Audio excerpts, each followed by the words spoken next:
Supporters Federation and supporter representative on the FA Council.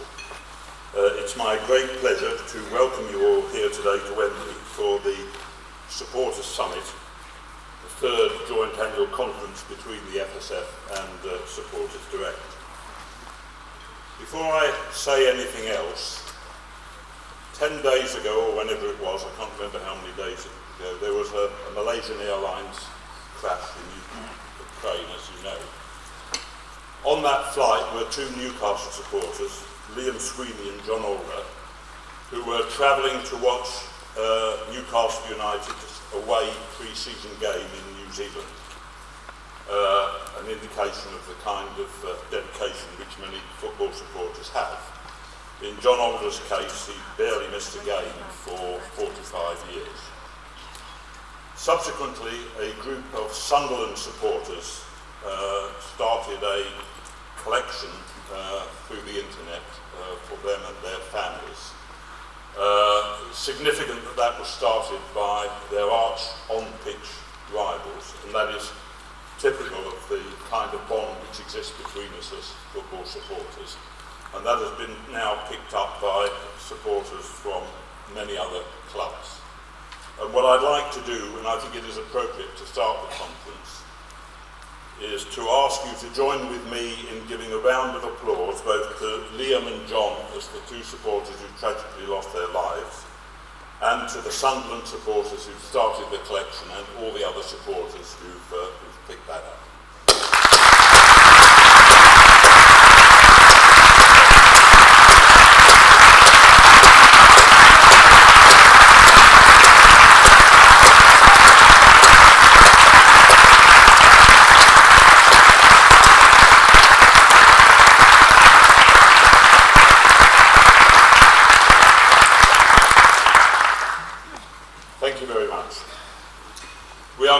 To the Football Association for making this venue available to us and providing the lunch today at no cost to us, and to BT Sport for their financial support in putting on the event as well. It is appropriate that we should meet jointly because the two organisations are different sides of the same coin. We have different roles, structures and history, but a common agenda of working for supporters to achieve change. On behalf of the FSF, I would particularly like to welcome Robin Osterley, who will follow me onto this rostrum, the new Chief Executive of Supporters Direct, attending his first summit in that role. We've already developed an excellent personal and professional relationship with Robin and look forward to continuing and developing this in the challenging period ahead. It will of course be challenging because there remain many issues and problems in the game on which we must continue to campaign for change. I won't list them all because you know them as well as I do, and you will be discussing many of them at various sessions throughout the day. There are of course other issues on which we resist change. I take just one example from the last year. As Vice Chairman of the FA Membership Committee, I was very pleased that the committee voted unanimously not to support changing the playing name of City to Hull Tigers, based on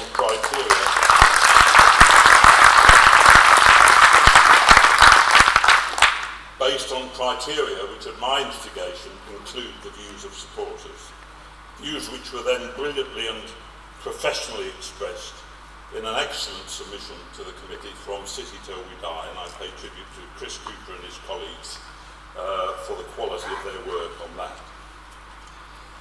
Last year at this same point I raised the question of whether we should review the present organisational architecture of FSF and SD, whether we should review whether it is the model which best serves the interests of supporters, which after all is what we are all here for. I pose the same question again, not for debates today, but for you to just take away and think about. I do so with some hesitancy because as someone who used to work in the NHS, I know only too well the potential of organisational change, or even just the talk of it, for destabling organisations and their staff, and to use a football metaphor, for taking your eye off the ball. However, the world of football continues to change, and in my view it would be short-sighted not to recognise that we may need to change too. Many of our members and the agencies we deal with sometimes find it difficult to fully understand the differences between us. Any duplication is not an efficient use of scarce resources, and there may also be potential economies of scale. To a large extent, we are fishing in the same ponds for funding. Supporters Direct in Scotland has in effect the wider remit which the FSF has in England and Wales. Both organisations are active in Europe in different ways. Supporters Direct continues to use its enormous expertise in promoting and developing the cooperative concept and values in the European context. The FSF is active in FSE, Football Supporters Europe, the emerging democratic pan-European supporters organisation, which gives me an opportunity to congratulate Kevin Miles, our Chief Executive, on yet again topping the poll for the FSE Council. Europe is increasingly important on everything from supporters liaison officers to financial fair play to tackling racism and homophobia, and how the FSF and SD tailor and coordinate our respective inputs into the European fans movement must form part of this discussion. I recognise, of course, that a very important factor in any discussions is that Supporters Direct works in sports other than football, particularly rugby league. It is a very complex picture. One of my favourite mantras is, being right is not enough. We know we are right, but the challenge, as always, is what are the most effective ways of changing things, or sometimes resisting change on behalf of our members. But whatever organisational forms are adopted at the centre, one thing remains absolutely true. The change cannot be achieved without the support and continued work of you, the football activists. We can only do it together. So I say enjoy the day. I hope we have some very fruitful discussions, and it's my great pleasure now to hand over to Robin.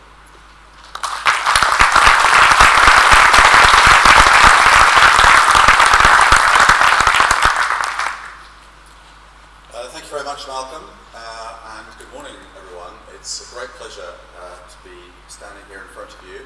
So many of you. It's really nice to see such a large number of people committing themselves from all over the country to come into this event. I'd like to, on behalf of SD, add my welcome to that of Malcolm's, and our thanks as well to the people who've supported, the organisations that have supported this conference, without which it simply wouldn't have happened. So that's Wembley and the FA, of course, BT Sport behind us, Co-op, and many other people who've been incredibly helpful. We'll do more formal thanks towards the end, but I just wanted to pick up at this point. I'm going to just say a few words about, in deference to the fact that we have a large number of European visitors, I'm going to say a few words about, if I can pronounce it properly, Zeitgeist, which is, as many of you will know, the German word for time spirit. Time spirit is not a particularly friendly phrase in English, so we tend to use the word zeitgeist. It's all about the atmosphere that exists at the moment out there in the big wide world. It's about the framework, the environment in which we live. And I've only been doing this job 8 weeks, but I have detected very strongly that the zeitgeist at the moment has changed for football. It feels to me like we really are at a bit of a tipping point. There's all sorts of things going on which haven't really happened before, as far as I can tell. Now, I'm a bit of an outsider, but I'm also listening to lots of people, and have been doing so over the last couple of months, and they seem to share this view. We seem to be at a moment where people are no longer actually prepared to accept the old customs and practices which have been so, I don't know if abusive is too strong a word, but perhaps it isn't, have been so abusive to supporters in the past. People no longer seem to be able to accept the fact that you could be treated like animals, or indeed actually, worse than animals. Many clubs, if they treated animals in the way that they treat spectators, would be prosecuted under EU regulations. But we put up with it. Some of us put up with it. there seems to be no longer an acceptance that consumers can be treated as if their pockets were endlessly deep, their bank accounts endlessly large, and the demand for tickets is endlessly elastic. It isn't. People are going to do other things with their money if we try and overcharge them. They may not change clubs, of course, because that's very difficult for them to do emotionally, and it probably won't happen. But what they might do is they might go to the pub instead, or the cinema, or just do something, sit at home and watch, rather than go to matches. And none of us want that. So there does seem to be, to me, a view abroad that actually we've got to do something about this. Now is the time. We really have to do something about it. And if we don't, the game that we all love is just going to slide further and further into the mire. So what I'd really like today to be about is about identifying it more clearly, more precisely, what those issues really are. I'd like us to come out of the event at the end of the day and say to ourselves, well, actually, these are the 3 things, or the 4 things, or even the 6 things, or the 10 things that we really, really, really need to focus on over the coming weeks and months. And I want to stress that this is the start of a process. In fact, it's not even really the start, it's somewhere along a process. And it's certainly not the end of the process. There'll be plenty of opportunity for us to explore these sorts of matters over the coming days and weeks and months. But I do want this to be a real moment when we can sit down and work together to identify what some of these issues are. So that's really the background to the day, and it's the background to the opening session as well in particular. What we're trying to achieve in this opening session, and it comes really from the fact that I in particular have got completely fed up over the years. The number of conferences I've gone to, you don't want to know. The number of conferences that I've gone to with panel sessions where speakers, you give speakers 5 minutes to talk and they take 10 minutes, and then at the end, the amount of time for the people on the floor to be able to talk and debate is squeezed to about 3.5 minutes, and the whole thing's very unsatisfactory. Hopefully our workshops will not be anything like that, but certainly this session isn't going to be like that, because this session is going to be all about you. We are not having any other speakers. We are not, apart from one whom you'll see in a minute, we're not having lectures from the table. What we're going to do is we're going to work entirely with you guys to raise some issues, and in the process of doing that, as Lloyd, our facilitator over here, will explain in a moment, we're going to just issue some provocations to you to sort of get the juices flowing and get you going. So that's the background to the session. And the idea, as I say, is to identify what some of those key issues might be. Now, before we start all that, however, we're going to pull a small rabbit out of the hat in the form of the esteemed chairman of the FA, Mr. Greg Dyke. Now, unfortunately, Greg is on holiday and was unable to join us. We thought this was a very interesting way of getting some input into the conference from Greg himself. So we seeded the idea with the FA that we might like to ask him some questions which they would answer on video. And to our slight, enormous surprise, he agreed. And I think you'll find the results, which only 2 or 3 of us have seen, to be extremely interesting. So before we get on to Greg, let me just again welcome you very much. Enjoy the rest of your day, and I look forward to meeting as many of you as possible over the coming few hours. Thank you very much.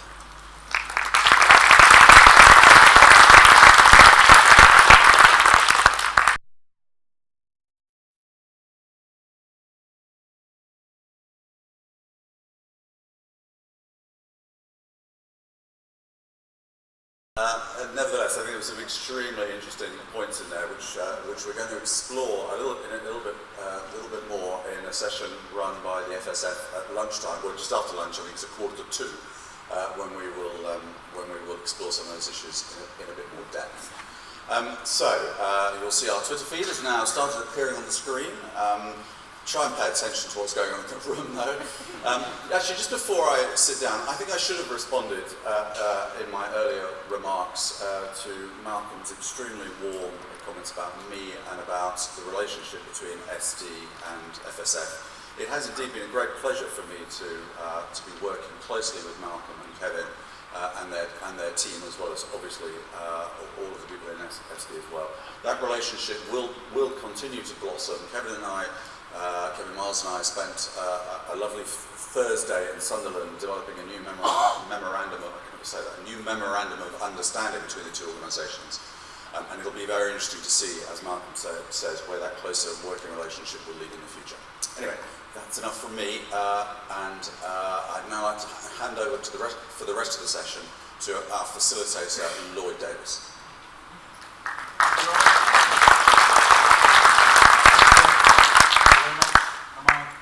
Can you hear me? Yeah? Whew, I can stand away from that horrible thing. There is, as Robin says, there's a session on Greg's talk after lunch. But I just thought it would be, just to release some of the pent-up tension, it might be nice to just go, to give it, to just see what the mood in the room is. Was it like that, or was it, can you give, put your hands up, oh, get your hands right up. Yeah, I'm seeing a few thumbs up here, but a lot of this. A lot of that. Okay, so my name's Lloyd Davis. I'm not a football person. I'm here really to be as independent as possible, so that you're not feeling like I'm on any one side or any part of any faction or any I've got no skin in the game, as it were. But what I really want to do is I want to move us from, and I can see that you're going to be completely mesmerised by this. I want to move us from this place where we've got a couple of smart people at the front talking to the 200 smart people in the room, and get some of the smart people out there up and talking about some of the issues that you're going to be talking about throughout the day. Just a little bit of a little bit of housekeeping as well around that. We've got at the back a flip chart and some post-its. If there are things that you want said that really need to be publicised, do put them up on there. If you don't get the chance to say them out loud, put them up on there. If you want to say things but you want to keep them a bit more private, there's a bunch of postcards, and you can put postcards in the box.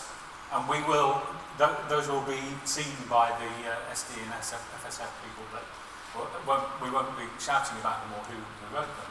And if you're feeling really, really like you want to be seen, Paul at the back is there with a video camera, and he's going to be taking little, what we call vox pops, which is short pieces to camera of people talking about their experience and their thoughts and their feelings about things. What's going on in Twitter that I need to know about? Anybody saying, who's this fat bloke? Nothing terrible there. I also need to let you know that I believe we're being live streamed, or I'm being live streamed. I think the webcam is there. So the session is being live streamed to the internet, and I don't know whether that's being recorded. I assume so. So it's going to the cloud.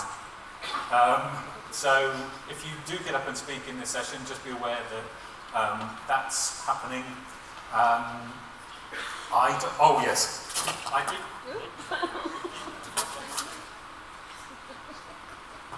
I do have my Acme Thunderer whistle here today. I always wear this. This isn't just because I'm here at Wembley with you. I always use this when I'm facilitating, because every now and then things happen that you can't break through. You can't break through with talking. I'm just going to hold this while I say this. So if any fights break out, you will hear the whistle, but hopefully we won't have any of that. I think there are some people. There's a gentleman trying to get my attention at the back there. Do you want to get up and say?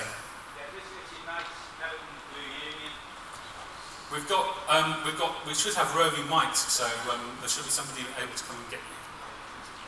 Yeah, Richard Knight, Everton Blue Union. Some really searching questions there to Greg Dyke. Not. I want to talk about grassroots football.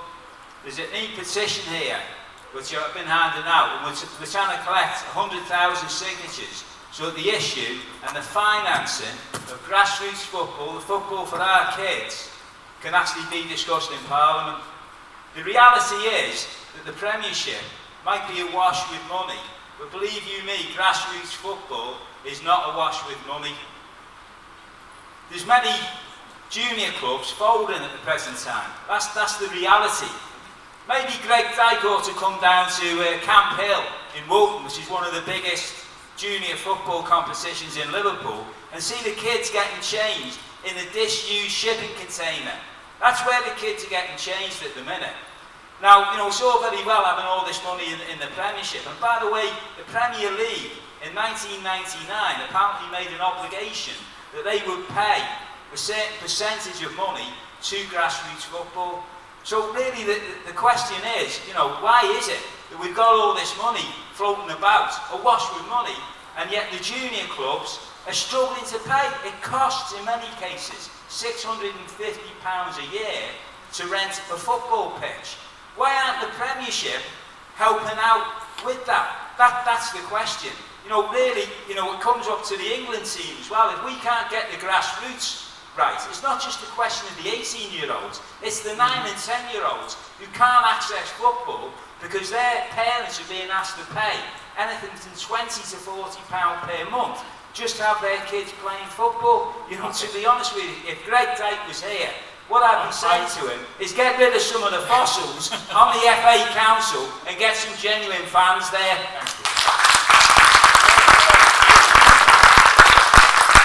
Thank you.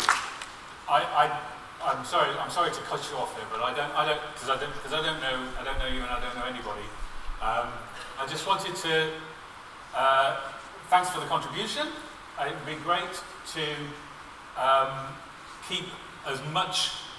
Give as many opportunities for people to talk as possible. So it's exciting when you've got the mic in your hand, and it means you can start getting going and give us all, the benefit of all your wisdom.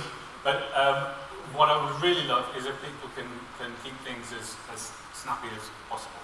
Now I understand that we've got a piece of paper in your packs about this opening session. And we've come up with these 5 statements, and there are people in the room. It's headed the opening session. It's the one piece of paper. That's the one you've got. And I think there are some people in the room who are ready to introduce each of these. Yes. Okay. So we've got Gary Cooper. Gary. Can we have a mic down here for Gary, please?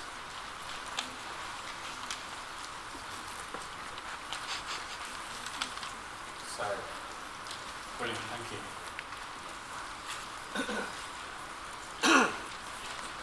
You fans never get yourselves organised until it's too late.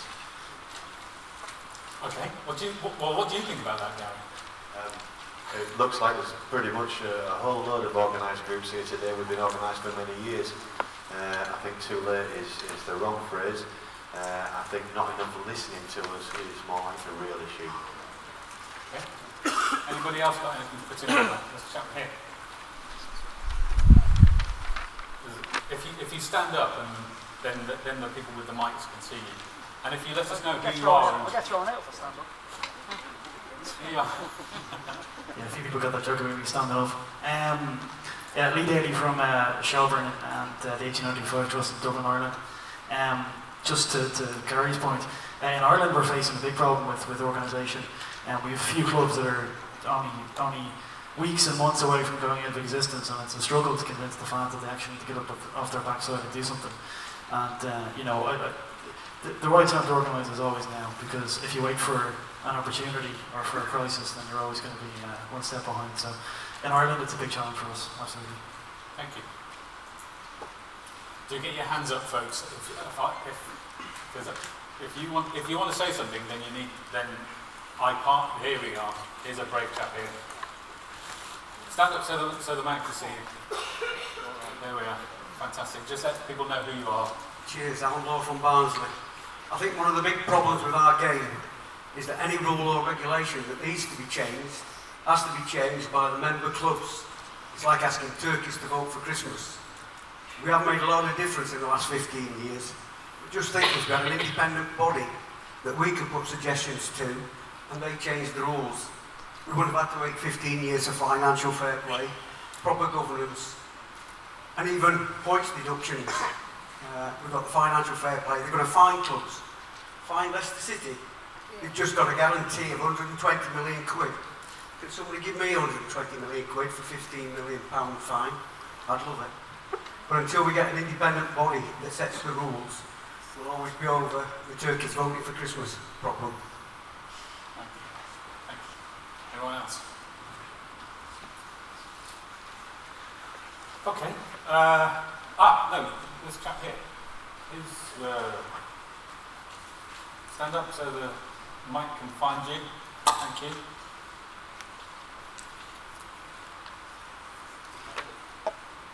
Yeah, keep talking. Is it working? Yeah. I think the points raised about grassroots football and lack of funding there, and about the lack of an independent body that sets rules, sort of gets to the heart of what's wrong with Greg Stark's proposals. I mean, ultimately, it seems as if the big elephant in the room is the fact the game is effectively run by the Premier League and all the money that it has, and all the major problems can only be fixed by the money that they have possession of. And yet, the problem seems to be there aren't any English players coming through. So, and that's because clubs like Chelsea, they're the only ones that can afford to set up the academies under the EPPP, which the Football League had to sign off on to keep their funding. And so they've got all the players, they've got 80 on their books, they're all in their youth teams, they can't get into the main teams, and the solution seems to be to reward the Premier League clubs by giving them B teams in lower leagues so they can have even more control of English football. I don't want English football to be about the top 4 clubs, I want it to be about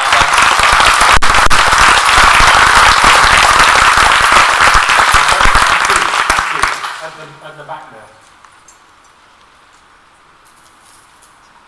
Chris Walker, Birmingham City Trust. Going back to grassroots football, it has to start at the schools. We need proper coaches and qualified coaches at school level. That's where grassroots football has to start, not after they've left school. It's got to come from the schools. The government needs to invest heavily in the schools. Thank you. Thank you. Anyone from the other side? Yes. Run, Mike. Where's the mic? Here we are.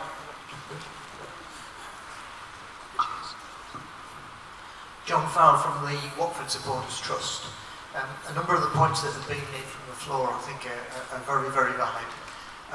We've got two really big things that we find very difficult to deal with.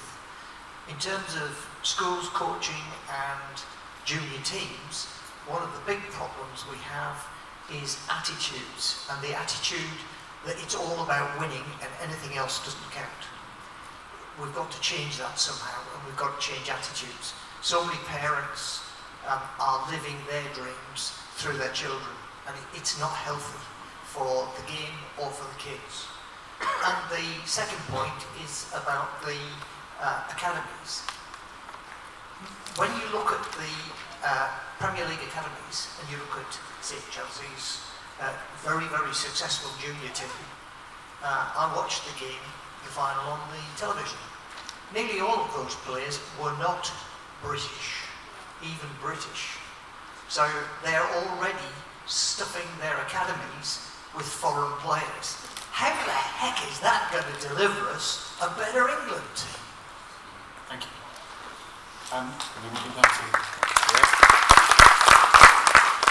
I did notice that when he was answering that particular question, that was when we had the most in the room around things, apart from when he was on the yacht. Hello, Chris Powers, Proud Julie Whites. I'm going to change the subject slightly and say that I think we've got a big problem in all levels of football, from grassroots to the top level, which is, and on the field and off the field actually, which is homophobia. And we don't like to talk about it because, you know, football is purportedly a man's game, And unfortunately for a lot of you men, you don't want to talk about it in case someone thinks you're gay. Well, it's okay. We don't all think that. And actually, we're only going to fight it and fight it properly and change our hearts and minds in football. And football can be a trailblazer in this arena if we do it together. And you can't just leave it to me. And you can't leave it to the other people that I work with in this organisation. You have to stand by us and stand next to us to fight this. Thank you.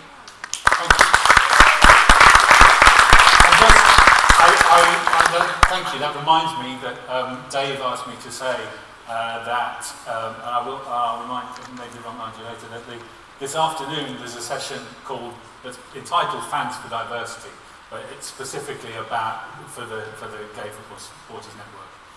So if you're wanting to get involved in that one, that's a good space for you. Please come along, it's going to be lots of fun.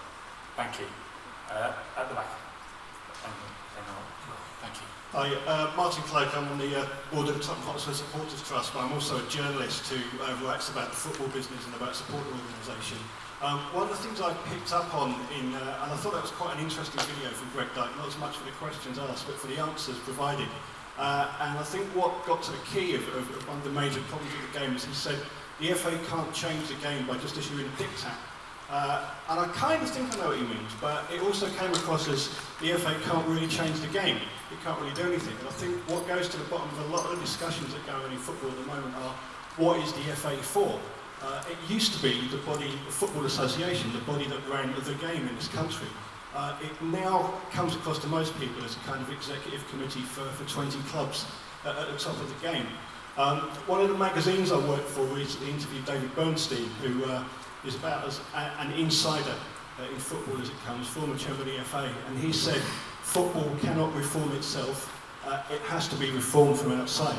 And I think a lot of the focus that has been made in discussions over the past year, when Robin talked about the change in the zeitgeist, I think we're starting to realise, and we saw the missed opportunity from '97 with the last review of football, we need some legislation to back up the sort of thing that a lot of us are trying to do. And I think the question of what the FA is for is an incredibly important one for today's session. Thank you. Thank you. Chap down here, towards the front.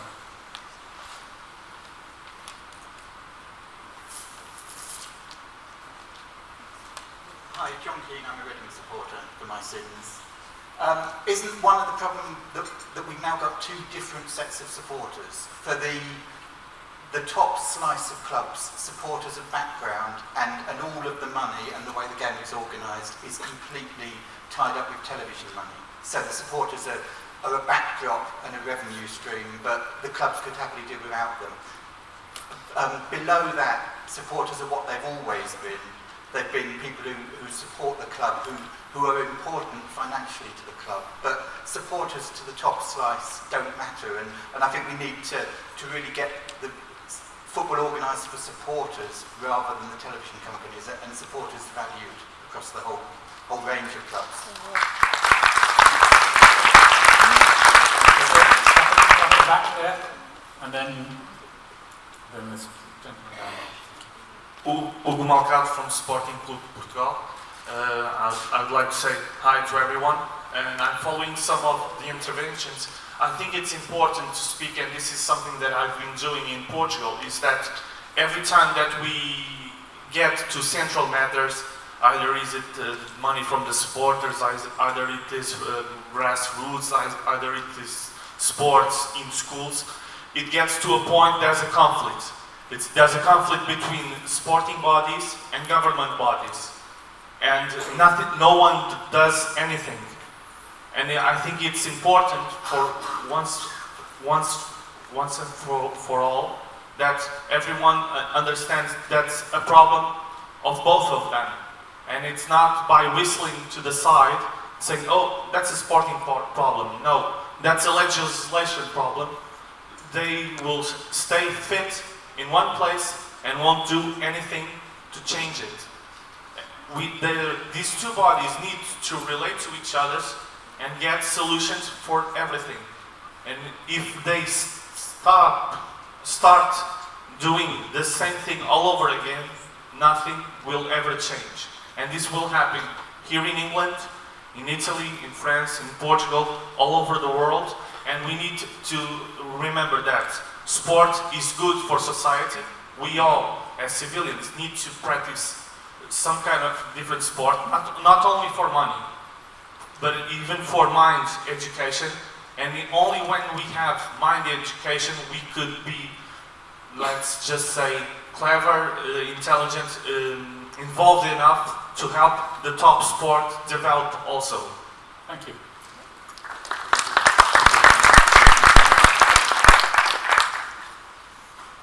Phil Pellow, Everton supporter. I want to pick up actually the point we just had from Lisbon kind of ties into what I want to say about grassroots football. Where I live in Sefton and North Merseyside, the real reason why the kids' teams are folding is because the local authority no longer has the money to subsidise the football pitches. If they've got a choice between funding nurses to go in and help the elderly or football pitches for the children, they will choose the nurses. So my idea is that the FSF and SD should get on with their friends in Parliament and try and make a change which will fundamentally affect this. And what I think should happen is this, that the control of the football pitches should be taken away from local authorities and it should be given to the Football Association themselves, who can then fund the pitches themselves and make a direct difference to the lives of these children. Thank you. Thank you. I heard a ripple of there. What do you think of that? Just, I don't want to break up the conversation, but that's the first time I've heard that argument for kind of almost nationalisation of the pitches and putting them in the hands of the FA. Did I get that right? Anybody got any other thoughts on that? Oh, okay. I must have misunderstood the being in the room. I thought I heard a ripple of thank you. Yes, gentlemen. I'm sorry. I'm not enough of a fan to know who all these replica shirts are for. Otherwise, I would say the man in the. Yeah, Boris Anderson, Breaks Trust, Leamington. Yeah, that last comment I totally disagree with. Probably the last people want to give anything to, actually. At least with the councils owning in the land, at least you have some good democratic control by local people.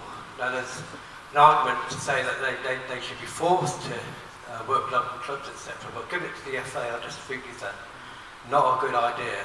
Given their best mates usually set off grounds to builders, etc. Thank you. Just quickly down to this chap here. Hi, Anthony Summers, Blackpool Sports Trust. Just going back to grassroots football, I was listening to TalkSport the other day, trying to get obviously more coaches into grassroots football.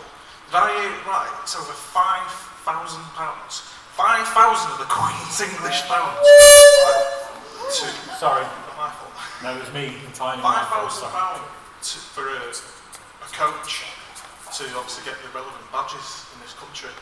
If you, other countries in Europe, like Germany and Italy, it's just a couple of £100. It's £5,000. I think the FA need to do more. Thank you. Over here, you could stand up, sir. Hello, I'm Conrad Coy, QPR fan, not affiliated to a trust or anything. Just going back to the video of talking about the FA, to me what seems one of the major underlying assumptions is that everything in this country seems to be working towards a successful England team, when actually I think some of us are here to talk about other things like grassroots football, but also the issues that face some of us going away from home or just trying to get into our own home grounds on any given Saturday. This assumption that we're all here to get England to win the World Cup in 2018 is a bit troubling to me. Thank you.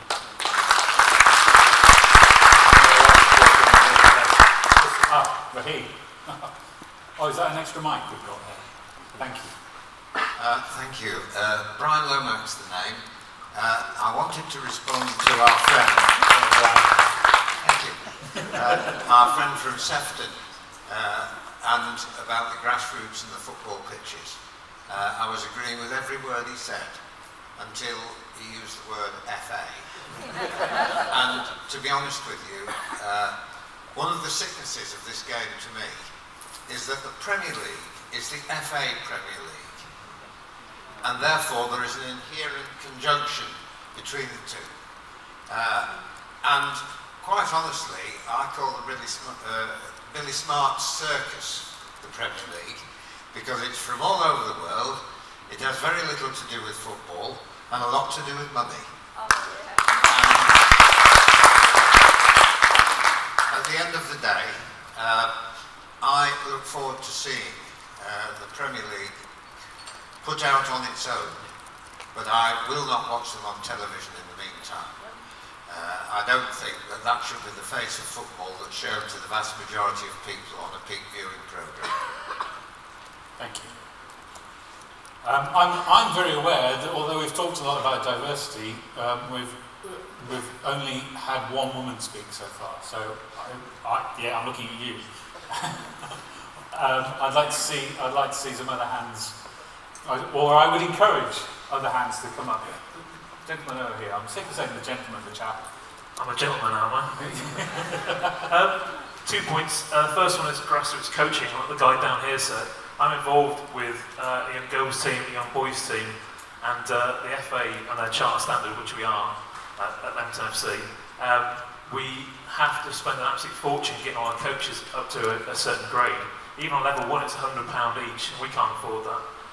So that puts it back onto the families, the parents, and that's why we have hardly any coach in this country qualified in comparison to Germany, Spain and Italy, because it's just a huge cost, and that goes up and up. I've got my level 2, and that cost me enough money, about 250 quid about 7 or 8 years ago. So that's a huge barrier, and the FA want to sort that out with grassroots football, because it's never going to change. We will not produce good quality players. I will give them a small pat on the back that they are actually putting in some decent understanding of how to coach players' technical ability, which I've been working with an FA coach recently. So they are actually starting to do it, but that's one coach in an entire area. I also want to address the lady down the front about homophobia in football. The Breaks Trust, we supported Warwickshire Pride this year, and I actually gave a speech on the bandstand in Leamington about the homophobic issues, and admitted that I in the past have used stupid words at football. So it does happen, it does go on, and blokes like us do actually support it. Thank you. I understand Dan Crawford. Where's Dan? Dan, you've been primed with something to say. If we could get the mic over to Dan in the corner there, that would be great. Thank you. And I don't want to break this conversation up, but I do want to make sure that we cover all the things that we thought about beforehand, as well as all the things that you want to talk about. But so far, we're covering everything. Dan. Yeah, I'm probably the last person to make this statement, but I'll say it anyway. And the quote is, "What do I care about grassroots football? What matters is my club winning trophies and getting promotion." Mm-hmm. What do you think about that, Dan? I disagree with it fundamentally. I mean, I'm a Fulham fan, we barely win anything. But the point to make is that it is an attitude that reflects the sentiments of many football supporters who generally are interested simply in their own clubs and their own situations. I don't think it's an accurate summation of the feelings of the people who sit in this room, who see football as something wider and more important. But it's something the response to things like the England Commission needs to take into account going forward. Thank you. I hear that, and I understand that it's unlikely to be people in this room. But is there anybody who wants to stand up and speak in favour of that? That it is really about my club winning trophies? Anybody brave enough or stupid enough? Well, Paul. Yes. Could you just give the mic to Paul right at the very back, and then. Yeah, Paul Caulfield. Follow mainly non-league football these days. I think the argument about England, particularly after the last couple of performances at the World Cup, has left people a lot of people fairly cynical about the England team and more concerned about their own clubs, and it's not surprising really. And I think that thing is probably more widespread than it used to be. While the England team continues its poor level of performance, I don't think that will change either. The players, when they go to tournaments, just seem to play below par. That's my view of it anyway. But I think, as most supporters, and they're bothered about their clubs. And the England team has a sort of residual effect on the game. But really, when it comes down to it, people go back to supporting their clubs after major international tournaments. And I'm not saying they're not bothered, but they won't lose as much sleep over an England defeat as they would over one for their own club. So. Thank you. Thank you. And I can't see there's red shirts at the back. Thank you. Frank Ormston, I'm a York City supporter. Quite honestly, I wouldn't lose any sleep if England had never put another team in a World Cup. I never played another game. My first allegiance obviously is to my own club, but after that, definitely the whole football as a whole, from grassroots right up to the Championship.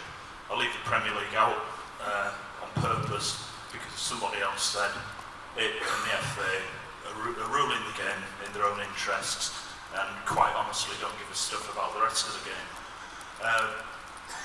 What Greg Dyke had to say today reminds me of something that happened in the industry that I work in recently, the railway industry, where there was something called the McNulty Report, which was meant to look at what was wrong with the railways. It concluded that the roots of the problems were privatisation and fragmentation.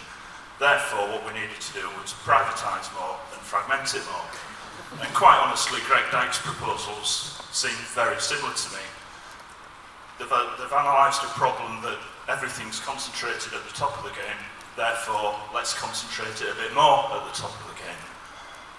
Quite frankly, Greg Dyke and his ilk seem to me to be part of the problem, not part of the solution. Quite how we get rid of them and run it properly, I'm not sure. Hopefully that's the sort of thing we can discuss today and going on into the future. But as long as the FA and the Premier League are in cahoots trying to suck up more money for themselves and deprive the rest of the game of it, they are definitely part of the problem, not the solution. Thank you. Thank you very much. Hello there, Teresa McGee, Chelsea Supporters Trust. Hi. Ultimately, what is required here is government legislation. The national game needs a reform from root to tip in order to address issues, not just diversity, ticket prices, television, wages, salary cap, sorry, that is wages, transfer fees, because this is why, you see kids from Southampton who are 17 million pounds. That's why clubs at the top end rarely buy English players. This is why they're not pushing through. Sometimes you have players in the academy who you think are going to make it because people in this room keep citing Chelsea, but they're not quite good enough. And that's why so many clubs buy players from abroad. The biggest problem about government legislation is ultimately the FA, not only are the turkeys not going to vote for Christmas, they're handicapped by the fact that any government intervention is deemed invalid by FIFA, and they might have their,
And at the time, the forum of the England Supporters Association, you basically had to pay 70 quid to kind of put your comments on there, which has now been free now.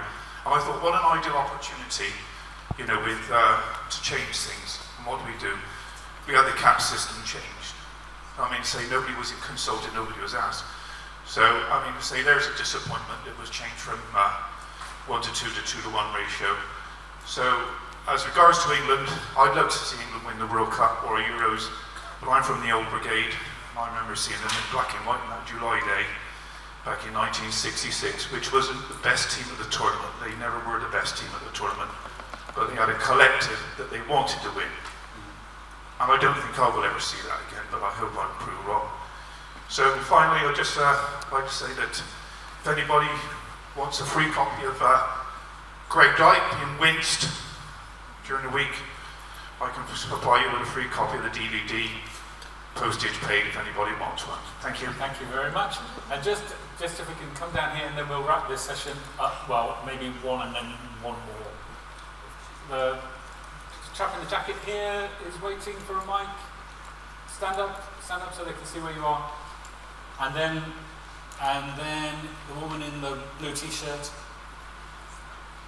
If you can do that, and then we will wrap up this session and we'll get into your workshops. I'm Mark Reid from Mariners Trust. That's Grimsby Town. A lot's been said about the gulf between the Premier League and the Football League in terms of money and overall fairness, but there's also a big gap between the Football League and the Conference. I just wanted to say I think it's about time that football should be fair throughout English football and have a 3 up, 3 down system. So I just want to say that. Lovely, thank you. And last word? Just to you. Pam Wilkins, Portsmouth. I'm surprised nobody's mentioned this yet because we've been chipping away at it for years, and that's bringing back safe standing areas. It will make a big difference to the atmosphere in games. A lot of people want to stand, a lot of people can't stand and don't want to, and have people standing in front of them, so it would stop that, it would stop arguments with stewards. And every club in the country now has a situation where there's a section that won't sit down and they've given up making them. But nobody has the guts to say, okay, let's do it, let's have standing areas, so they need to be brought back. And while we're at it, please stop using my name as a reason for not having it, because I want to stand. Thank you. Thank you. That's been a great session for me. I've learned an enormous amount, and I know that there's been a lot of stuff going on behind me that I haven't even been able to see or understand.